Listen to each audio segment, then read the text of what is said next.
ಮಳೆಗಾಲ ಅಂತ ಹೇಳುವಂಥದ್ದು ಎಲ್ರಿಗೂ ಬಹಳ ಸಮಾಧಾನಕರ ಇರುವಂಥದ್ದು ಹಾಗೂ ಖುಷಿ ಕೊಡುವಂಥದ್ದು. ಮಳೆಗಾಲದಲ್ಲಿ ಕೂಡ ಬಹಳಷ್ಟು ಆರೋಗ್ಯ ಸಮಸ್ಯೆಗಳು ಕಾಣಿಸಿಕೊಳ್ತದೆ. ಸಾಧಾರಣವಾಗಿ ನಿಮಗೆ ಹೇಳೋದಿದ್ರೆ ಶೀತ ಆಗಿರ್ಬೋದು, ಕೆಮ್ಮು ಬರುವಂತದ್ದಾಗಿರ್ಬೋದು, ಗಂಟಲು ಕೆರೆತ ಆಗಿರ್ಬೋದು, ಜ್ವರ ಕಾಣಿಸಿಕೊಳ್ಳುವಂಥದ್ದು. ಶುದ್ಧ ಕುಂಕುಮವನ್ನು ಒಂದು ಸ್ವಲ್ಪ ಬಿಸಿ ಮಾಡಿಕೊಂಡು ನೆತ್ತಿಯ ಭಾಗಕ್ಕೆ ಹಚ್ಕೊಳ್ಳೋದ್ರಿಂದ ಶೀತ ಹಾಗೂ ಕೆಮ್ಮು ತಕ್ಷಣಕ್ಕೆ ಮಕ್ಕಳಲ್ಲಿ ಬಹಳ ಬೇಗ ವಾಸಿ ಆಗ್ತದೆ.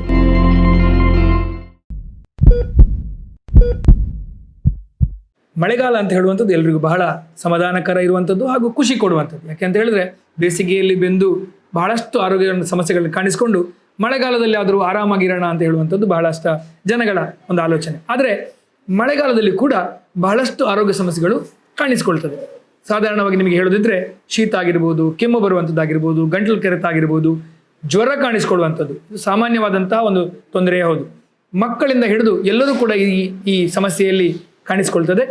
ಏನು ಮಾಡ್ಬೋದು ಇದಕ್ಕೆ? ನಿಮ್ಮ ಮನೆಯಲ್ಲೇ ನೀವು ನೋಡಿ, ತುಂಬ ಜಾಸ್ತಿಯಾಗಿ ತೊಂದರೆಗಳಿದ್ದರೆ ನಿಮ್ಮ ಡಾಕ್ಟರನ್ನು ಸಂಪರ್ಕ ಮಾಡಬೇಕಾದ್ದು ಖಂಡಿತವಾಗ್ಲೂ ಹೌದು. ಆದರೆ ತಕ್ಷಣಕ್ಕೆ ನಮಗೆ ಏನು ಮಾಡ್ಬೋದು ಅಂತ ಹೇಳುವಂಥದ್ದು ನಮ್ಮ ಆಯುರ್ವೇದದಲ್ಲಿ ಬಹಳ ಉತ್ತಮವಾಗಿ ಹೇಳಿದ್ದಾರೆ. ಮಕ್ಕಳಲ್ಲಿ ಕಾಣಿಸಿಕೊಳ್ಳುವಂತಹ ಶೀತ, ಕೆಮ್ಮು ಹಾಗೂ ಒಂದು ಗಂಟಲು ಕೆರೆತ ಆಗಿರ್ಬೋದು, ಮೂಗಲ್ಲಿ ಶೀತ ಬರುವಂಥದ್ದಾಗಿರ್ಬೋದು, ಇದಕ್ಕೆ ಏನು ಮಾಡ್ಬೋದು? ಮನೆಯಲ್ಲಿ ಇರುವಂತಹ ಶುದ್ಧ ಕುಂಕುಮ ಎಲ್ಲರ ಮನೆಯಲ್ಲಿ ಖಂಡಿತವಾಗ್ಲೂ ಇರ್ತದೆ. ಶುದ್ಧ ಕುಂಕುಮವನ್ನು ಒಂದು ಸ್ವಲ್ಪ ಬಿಸಿ ಮಾಡಿಕೊಂಡು ನೆತ್ತಿಯ ಭಾಗಕ್ಕೆ ಹಚ್ಕೊಳ್ಳೋದ್ರಿಂದ ಶೀತ ಹಾಗೂ ಕೆಮ್ಮು ತಕ್ಷಣಕ್ಕೆ ಮಕ್ಕಳಲ್ಲಿ ಬಹಳ ಬೇಗ ವಾಸಿ ಆಗ್ತದೆ. ಮಕ್ಕಳು ಅಂತ ಹೇಳಿದ್ರೆ ಸಣ್ಣ ಮಗುವಿನಿಂದ ಒಂದು 6 ವರ್ಷದ 8 ವರ್ಷದವರೆಗೆ ಮಗುವಿಗೆ ಈ ಒಂದು ಮನೆಮದ್ದು ಬಹಳ ಉಪಕಾರಿಯಾಗಿರ್ತದೆ. ಇನ್ನು ಸಾಂಬ್ರಾಣಿ ಸೊಪ್ಪು, ಇದು ಕೂಡ ನಿಮ್ಮ ಎಲ್ಲರ ಮನೆಯಲ್ಲಿರುವಂಥದ್ದೇ ಆಗಿರ್ಬೋದು. ಈ ಸಾಂಬ್ರಾಣಿ ಸೊಪ್ಪನ್ನು ಬೆಂಕಿಯಲ್ಲಿ ಹಿಡಿದು, ಅಂದರೆ ಬೆಂಕಿಯಲ್ಲಿ ಬಾಡಿಸಬೇಕು. ಅದನ್ನು ಬಾಡಿಸಿ ಆ ಸಾಂಬ್ರಾಣಿ ಸೊಪ್ಪಿನ ರಸವನ್ನು ತೆಗಿಬೇಕು. ರಸ ತೆಗೆದು ಒಂದು ಅರ್ಧ ಚಮಚದಿಂದ 1 ಚಮಚದಷ್ಟು ಸಾಂಬ್ರಾಣಿ ಸೊಪ್ಪಿನ ರಸ, ಅದರ ಜೊತೆಗೆ 1 ಚಮಚದಷ್ಟು ಜೇನುತುಪ್ಪವನ್ನು ಬೆರೆಸಿ ಅಥವಾ ಮಿಕ್ಸ್ ಮಾಡಿ ಅದನ್ನು ಮಗುವಿಗೆ ಕುಡಿಸುವಂಥದ್ದು. ಅಥವಾ ದೊಡ್ಡವರಿಗಾದರೆ ಸ್ವಲ್ಪ ಜಾಸ್ತಿ ಈ ರಸವನ್ನು ತಗೊಂಡು ಜೇನುತುಪ್ಪದ ಜೊತೆಗೆ ಮಿಕ್ಸ್ ಮಾಡಿ ಕುಡಿಸುವಂಥದ್ದು. ಕುಡಿದ್ರೆ ತಕ್ಷಣಕ್ಕೆ ನಿಮಗೆ ಗಂಟಲ ಭಾಗದಲ್ಲಿ ಕಾಣಿಸಿಕೊಳ್ಳುವಂಥ ಕೆರೆತ ಅಥವಾ ಶೀತ, ಕೆಮ್ಮು ಇತ್ಯಾದಿಗಳು ತಕ್ಷಣಕ್ಕೆ ನಿಮಗೆ ಕಡಿಮೆ ಮಾಡಿಕೊಳ್ಳಿಕ್ಕೆ ಸಾಧ್ಯ ಆಗ್ತದೆ. ಇನ್ನು ಎಲ್ಲರ ಮನೆಯಲ್ಲಿ ಈರುಳ್ಳಿ ಖಂಡಿತವಾಗ್ಲೂ ಇರ್ತದೆ. ಉತ್ತಮವಾದದ್ದು ಅಂತ ಹೇಳಿದರೆ ಸಾಂಬಾರು ಒನಿಯನ್ ಅಂತ ಹೇಳ್ತೇವೆ, ಅಥವಾ ಶಾಲೋಟ್ಸ್ ಅಂತ ನಾವು ಕರಿತೇವೆ, ಸಣ್ಣ ನೀರುಳ್ಳಿ ಅಂತ ಹೇಳುವಂಥದ್ದು. ಇದನ್ನು ಬೆಂಕಿಯಲ್ಲಿ ಬಾಡಿಸಿ ಜಜ್ಜಿ ಅದರ ಜೊತೆಗೆ ಬೆಲ್ಲವನ್ನು ಜೊತೆಗೆ ಸೇವನೆ ಮಾಡ್ಬೋದು, ಅಥವಾ ಜೇನುತುಪ್ಪದ ಜೊತೆಗೆ ಸೇವನೆ ಮಾಡ್ಬೋದು, ಅಥವಾ ಹಾಗೆ ಅದನ್ನು ಬಾಯಲ್ಲಿ ಕಚ್ಚಿ ಆ ರಸವನ್ನು ತಗೊಳ್ಳುವಂಥದ್ದು ಕೂಡ ಈ ಶೀತ ಕೆಮ್ಮಿಗೆ ಬಹಳಷ್ಟು ಉಪಕಾರಿಯಾಗಿರುವಂಥದ್ದು. ಇಲ್ಲ ನಿಮಗೆ ಕೆಮ್ಮು ತುಂಬ ಜಾಸ್ತಿ ಇದೆ ಅಂತ ಹೇಳಿದರೆ ಸಣ್ಣ ಒಂದು ಶುಂಠಿ ಅದರ ಜೊತೆಗೆ ಸ್ವಲ್ಪ ಉಪ್ಪು ಇಟ್ಟು ಬಾಯಲ್ಲಿ ಜಗ್ದ್ರೆ ನಿಮಗೆ ತಕ್ಷಣಕ್ಕೆ ನಿಮಗೆ ಗಂಟಲು ಕೆರೆತ ಹಾಗೂ ಕೆಮ್ಮು ತಕ್ಷಣಕ್ಕೆ ಮಾಯ ಆಗ್ತದೆ. ಇಲ್ಲ ವೀಳ್ಯದೆಲೆ ಬಹಳ ಒಂದು ಉತ್ತಮವಾದಂಥ ಔಷಧ. ವೀಳ್ಯದೆಲೆ 1-2 ವೀಳ್ಯದೆಲೆ, 1-2 ಕಾಳು ಮೆಣಸು, ಅಥವಾ ನಾವು ಅದಕ್ಕೆ ಪೆಪ್ಪರ್ ಅಂತ ಕರಿತೇವೆ, ಕಾಳು ಮೆಣಸು ಅಂತ ಕರಿತೇವೆ. ಇದನ್ನು ಇಟ್ಕೊಂಡು ಬಾಯಲ್ಲಿ ಜಗ್ದು ಅದರ ರಸವನ್ನು ತಕ್ಕೊಂಡ್ರೆ ಗಂಟಲಿನ ಭಾಗದಲ್ಲಿ ಕಾಣಿಸ್ಕೊಳ್ಳುವಂಥ ಕೆರೆತ ಹಾಗೂ ಉರಿ ಅಥವಾ ನಿಮಗೆ ಕೆಮ್ಮು ತಕ್ಷಣಕ್ಕೆ ನಿಮಗೆ ಕಡಿಮೆ ಆಗ್ತದೆ. ಇನ್ನು ಜ್ವರಕ್ಕೆ ಏನು ಮಾಡ್ಬೋದು?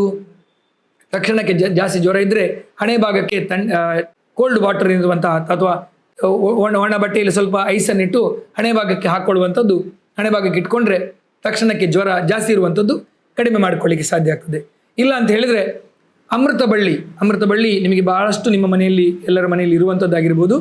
ಈ ಅಮೃತ ಬಳ್ಳಿಯ ಕಾಂಡ, ಅಮೃತ ಬಳ್ಳಿ ಎಲೆ ಖಂಡಿತವಾಗ್ಲೂ ಅಲ್ಲ, ಅಮೃತ ಬಳ್ಳಿಯ ಕಾಂಡ ಅಥವಾ ಅದರ ಏನು ದಂಡು ಅಂತ ಹೇಳ್ತೇವೆ, ಅಥವಾ ಅದರ ಏನು ಭಾಗ ಇರ್ತದೆ, ಅದನ್ನೊಂದು 2-3 ತುಂಡನ್ನು ಹಾಕಿ 1 ಗ್ಲಾಸ್ ನೀರಿಗೆ ಹಾಕಿ ಜಜ್ಜಿ ಆ ನೀರಲ್ಲಿ ಹಾಕಿ ಕುದಿಸಿ ಅದರ ಕಷಾಯವನ್ನು ಮಾಡಿಕೊಂಡು ಸೇವನೆ ಮಾಡಿಕೊಳ್ಳುವಂಥದ್ದು ಬಹಳ ಉತ್ತಮವಾದಂಥದ್ದು. ಈ ಮಳೆಗಾಲದಲ್ಲಿ ಕಾಣಿಸಿಕೊಳ್ಳುವಂಥ ಸಾಧಾರಣ ತೊಂದರೆಗಳು ಇವಿಷ್ಟೇ ಆಗಿರ್ತದೆ. ಹಾಗೂ ಇನ್ನು ಕೆಲವರಿಗೆ ಉದರ ಸಂಬಂಧಿ ತೊಂದರೆಗಳು ಕೂಡ ಕಾಣಿಸಿಕೊಳ್ತದೆ. ಯಾಕೆಂದರೆ ಮಳೆ ಬರುವ ಸಮಯದಲ್ಲಿ ಹೊರಗಡೆ ಆಹಾರವನ್ನು ಸೇವನೆ ಮಾಡುವಂಥದ್ದು ಬಹಳ ಹಾನಿಕಾರಕ. ಹೊರಭಾಗದಲ್ಲಿ ಸಿಗುವಂಥ, ಯಾಕಂತ ಹೇಳಿದರೆ ಆಯುರ್ವೇದದಲ್ಲಿ ಹೇಳಿರ್ತಾರೆ, ವರ್ಷಾ ಋತುವಲ್ಲಿ ಈ ನಿತ್ತ ನೀರಿನಲ್ಲಿ ಇರುವಂತಹ ತೊಂದರೆಗಳು ಅಥವಾ ಆ ಕೆಲವೊಂದು ಭಾಗದಲ್ಲಿ ನೀರಿನ ಸಮಸ್ಯೆಗಳು ಇರುವಂಥದ್ದು ಅಥವಾ ನೀರು ಕೊಳಚೆ ಆಗಿರ್ತದೆ, ಆ ನೀರಿನ ಸೇವನೆ ಮಾಡುವುದರಿಂದಾಗಿ ಉದರ ಸಂಬಂಧಿ ರೋಗಗಳು ಕಾಣಿಸಿಕೊಳ್ಳಲಿಕ್ಕೆ ಸಾಧ್ಯ ಆಗ್ತದೆ. ಇದನ್ನು ಅವಾಯ್ಡ್ ಮಾಡಿಕೊಳ್ಳೋದು ಬಹಳ ಉತ್ತಮ. ನೀರನ್ನು ಕುದಿಸಿ ಆರಿಸಿ ಕುಡಿಯುವಂಥದ್ದು ಆರೋಗ್ಯಕ್ಕೆ ತುಂಬ ಉತ್ತಮವಾದಂಥದ್ದು. ನಿಮ್ಮ ಆರೋಗ್ಯವನ್ನು ಕಾಪಾಡಿಕೊಳ್ಳಿ. ಯಾವುದೇ ಸಮಸ್ಯೆ ಇದ್ದರೂ ಆಯುರ್ವೇದದ ಡಾಕ್ಟರ್ ಹತ್ರ ಹೋಗಿ ಆಯುರ್ವೇದ ಔಷಧಿಗಳನ್ನು ತಗೊಳ್ಳಿ, ನಿಮ್ಮ ಆರೋಗ್ಯವನ್ನು ಕಾಪಾಡಿಕೊಳ್ಳಿ. Thank you.